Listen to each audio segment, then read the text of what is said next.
I have something to tell. আমার একটা announcement ছিল, আমি বাংলাদেশ দলের অ্যাজ এ টেস্ট ক্যাপ্টেন হিসেবে স্টেপ ডাউন করছি। আমি টেস্ট ফর্মেটে আর কন্টিনিউ করতে চাই না, এবং আমি একটা জিনিস একটু ক্লিয়ারলি সবাইকে মেসেজটা দিতে চাই, এটা কোনো পার্সোনাল কোনো কিছু না, ইটস টোটালি টিমের বেটারমেন্টের জন্য এই ডিসিশানটা আমি নিয়েছি। এবং আমি মনে করি যে এটাতে টিমের ভালো কিছুই হবে, কারণ আমি এই ড্রেসিং রুমটাতে লাস্ট কয়েক বছর ধরে লম্বা সময় ধরে থাকার সুযোগ হয়েছে। আমি মনে করি যে তিনটা ক্যাপ্টেন এই ড্রেসিং রুমে যৌক্তিক, এটা এক ব্যক্তিগত মতামত। ক্রিকেট বোর্ড হয়তো আলাদাভাবে চিন্তা করতে পারেন, এবং সেটার প্রতি পূর্ণ সম্মান আমার আছে।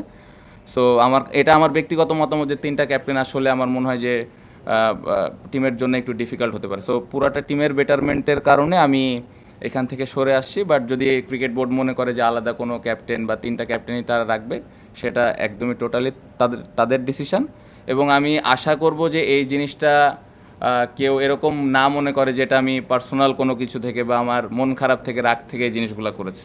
এটা আমি ক্লিয়ার করলাম, এটা জাস্ট বিকজ অফ টিমের বেটারমেন্টের কারণে, এবং এখানে কোনো পার্সোনাল কোনো কিছু নেই। জি, ক্রিকেট অপারেশনসকে আমি অলরেডি জানিয়েছি, বেশ কয়েকদিন আগেই আমি জানিয়েছিলাম। সো তারা এই বিষয়ে না, অবশ্যই মেনটেন হয়। আপনি যদি লাস্ট 2-1 বছরের টেস্ট টিমটা দেখেন, আমরা বাইরে এসে এখন জিতছি বা ড্র করতেছি। আগের থেকে যদি আপনি বলেন, আগের থেকে বেটার হয়েছে, বাট কনসিস্টেন্সির জায়গাটা ঘাটতি আছে। হ্যাঁ, খেলায় হার জিত থাকবে, বাট আমার মনে হয় যে প্রথম টেস্টটা যেভাবে আমরা ডমিনেট করে খেললাম, এই টেস্টটা আর একটু বেটার ক্রিকেট খেলতে পারতাম। হারা জিতা তো অবশ্যই থাকবে, বাট আমরা যদি আর একটু ডমিনেট করে খেলতে পারতাম, তাহলে হয়তো ইমপ্রুভমেন্টের জায়গাটা আমরা দেখতে পেতাম। সো অবশ্যই এই জায়গাগুলো থেকে তো শেখার বিষয়গুলো থাকেই, এবং ওই জিনিসগুলো ভুল থেকে শিখছি দেখে হয়তো বাইরে এসে এখন আগের থেকে একটু বেটার রেজাল্ট হচ্ছে। মাঝে মধ্যে আমরা জিতছি, মাঝে মধ্যে খেলাটা ড্র করতে পারছি। সো এই জিনিসগুলো ইম্পর্টেন্ট। আপনি যদি স্পিনারদের ক্ষেত্রে দেখেন, বাইরে এসে স্পিনাররা উইকেট নিচ্ছে। সো এই পজিটিভ দিকগুলো আছে, বাট আমার কাছে মনে হয় যে প্রথম টেস্টে যেভাবে আমরা খেললাম, এই টেস্টটা আরও ভালোভাবে খেলা উচিত ছিল। ক্যাপ্টেন আপনি ফার্স্ট ইনিংস ব্যাটিং এর কথা বলছেন, বাট বাংলাদেশ ফার্স্ট ইনিংস যে বোলিংটা করেছে, আপনার কি মনে হয় যে আরেকটু বেটার বোলাররা করতে পারতেন এই সিচুয়েশনে? প্লাস আরেকটা এডিশনাল প্রশ্ন যে নাইম হাসান বলে ওরকম ব্রিলিয়ান্ট পারফরমেন্সের পর তাকে দেরিতে আনা, ছোট ছোট স্পেলে বোলিং করানোর নিশ্চয়ই একটা পরিকল্পনা ছিল, সেটা যদি একটু বলতেন। গলে প্রথমটা কি ছিল? প্রথমে ছিল first innings bowling. Bowling definitely, bowling হ্যাঁ মনে পড়ছে। বোলিং বোলিং ডেফিনেটলি আমরা ভালো স্টার্ট করিনি। আপনি যদি দেখেন, আমরা অনেক 4-5-6 করেও রান দিয়েছি শুরুর দিকে। সো যখন এই ধরনের মোমেন্টাম একটা ব্যাটসম্যান পেয়ে যায়, তখন ডিফিকাল্ট হয় পরে স্পিনারদের জন্য আসলে ওইভাবে রানটা মেনটেন করা। তো আমরা শুরুতেই ভালো বোলিং করিনি, যেটার কারণে ওরা খুব ফ্রিলি ব্যাটিং করে ফেলেছে। যদি আমরা রানটা একটু কম দিতাম, উইকেট যদি নাও পেতাম, তাহলে হয়তো আর একটু ভালো আশা করতেই পারতাম আমরা। কারণ আপনি যদি দেখেন, গতকালকে 8 উইকেট নিয়েছি আমরা খুব অল্প সময়ের মধ্যে। সো ওই প্রেশারটা বোলিং ইউনিটটা বিল্ড করতে পারে নাই, যার কারণেই ওরা এত লম্বা একটা ইনিংস খেলেছে। নাইমের বিষয় যেটা ছিল, মিরাজ ব্যাক করেছে, যদিও নাইম আগের টেস্ট ম্যাচে খুবই ভালো বল করেছে, বাট মিরাজ দলের জন্যে কত কন্ট্রিবিউশন বা ওর এক্সপেরিয়েন্সটা অনেক বেশি নাইমের থেকে। সো আমি মিরাজের ওপরে একটু শুরুতে বিশ্বাসটা বেশি রেখেছিলাম, এবং নাইমকে যখন আমি এনেছিলাম, কারণ ওই সময়টা আমার কাছে মনে হচ্ছিল যে একটু এক্সট্রা বাউন্সের প্রয়োজন, বলটা যখন একটু পুরান হয়েছে। সো ওইটাতে শুরুর দিকে নাইমও স্টার্ট ভালো করে নাই। সো যার কারণেই কন্ডিশনের বিচারে এবং টিমের সিচুয়েশনের কারণে ও একটু দেরিতে এসছে, বাট পরের দিকে আপনি যদি দেখেন, ও খুব ভালোভাবে কামব্যাক করেছে এবং 3টা না 4টা উইকেটও তো নিল। সো এটাই রিজন ছিল। ক্যাপ্টেন, আরেকটা প্রশ্ন যে টেস্ট ম্যাচে তো 4 ইনিংসে খেলা, so always there is a chance to come back, huge come back. কিন্তু বাংলাদেশের শুরু থেকে যদি আমার সুযোগ হয়েছে দেখার আর কি, সেই জায়গা থেকে আপনারা মাঝে মধ্যে মানে ইদানিং ইমপ্রুভমেন্টটা আমি স্বীকার করছি, বাট কাম ব্যাক করে ফার্স্ট ইনিংসে একটা কিছু হয়ে গেলে, আপনার বেশি রান হয়ে গেলে বা নিজেরা অল্প রান আউট হয়ে গেলে কাম ব্যাকটা কম দেখা যায়। মানে এইটা কি, এটার সঙ্গে কি ঘরোয়া ক্রিকেটের কম্পিটিটিভনেস, ল্যাক অফ কম্পিটিটিভনেসের কোনো রিলেশন আছে বলে আপনি মনে করেন? না, অবশ্যই আছে। আসলে কামব্যাকটা তখনই করা সম্ভব যখন ডিফারেন্সটা একটু কাছাকাছি থাকে। আপনি যদি 200 রান 300 রান পেছনে পড়ে যান তাহলে এটা আসলে কামব্যাক করা খুবই মুশকিল। বোলিং ইউনিট হতে পারে, ব্যাটিং ইউনিট হতে পারে।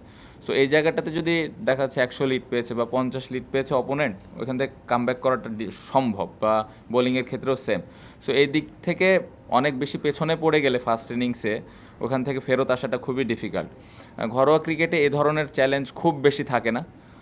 আপনি যদি খেয়াল করে দেখেন ওদের ফিল্ড প্লেসমেন্ট, ওদের যেরকম ডিসিপ্লিন বোলিং তারা করেছে এবং ব্যাটসম্যানরা ওরা যেভাবে ব্যাটিং করেছে, এই জায়গায় অবশ্যই তো এরকম চ্যালেঞ্জ আমাদের ঘরোয়া ক্রিকেটে কখনোই থাকে না। এবং এরকম লম্বা সময় ধরে একটা ভালো জায়গায় বল করার অভ্যাসও খুব বেশি বোলারের নেই, বা ওই ধরনের উইকেটও ওইখানে থাকে না। সো সব মিলে ঘরোয়ার সাথে যদি আপনি কম্পেয়ার করেন অবশ্যই ডিফারেন্স আছে, বাট যদি আরেকটু ডেভেলপ করা যায়, ওই চ্যালেঞ্জগুলো যদি ওইখানেও ছোট ছোট আস্তে আস্তেভাবে আনা যায়, তাহলে এই জায়গায় চ্যালেঞ্জটা একটু কম ফেস করবে। বাট এটা ডিফিকাল্ট ঘরোয়া ক্রিকেটের সাথে ইন্টারন্যাশনাল আসলে একদম ম্যাচ করা। কম্পিটিটিভনেসের প্র্যাকটিসটা তো খেলোয়াড়ের নিজেকেই করতে হবে, যে যে লেভেলই খেলুক না কেন। অবশ্যই এখানে প্লেয়ারদের দায়িত্ব নিতে হবে, প্লেয়ারদেরই বুঝতে হবে যে আসলে আমি কোন চ্যালেঞ্জটা ফেস করবো ইন্টারন্যাশনালে।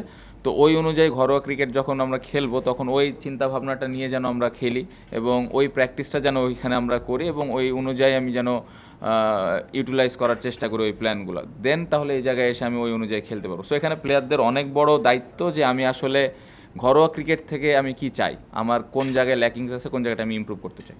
ক্যাপ্টেন ক্যাপ্টেন যেটা বললেন যে ম্যাচে আসলে জয় পরাজয় দুটোই থাকবে, কিন্তু আসলে ম্যাচের ফোর্থ ডেটে এসে লিটন দাস যেভাবে আপনি ব্যাটিংটা করলেন, এটা কি আরেকটু দায়িত্বশীল হতে পারতো কিনা, এক? আর দুই নম্বর, যেহেতু আপনি ক্যাপ্টেন, নিশ্চয়ই একাদশ সাজানো কিংবা দল যখন গঠন করে আপনার একটা ইনপুট থাকে। এনামুল হক বিজয় আসলে আপনি ওপেনার হিসেবে নিয়েছেন, মানে একটা ট্রানজিশন যখন চলছে টেস্টে, সেখানে আপনি আসলে ইয়াংদেরকে প্রেফারেন্সটা না দিয়ে মানে এনামুল হক বিজয়কে নিয়েছেন, এটার আসলে আপনার মাইন্ডসেটটা কি? লিটনের বলটা খুবই ভালো বল হয়েছে।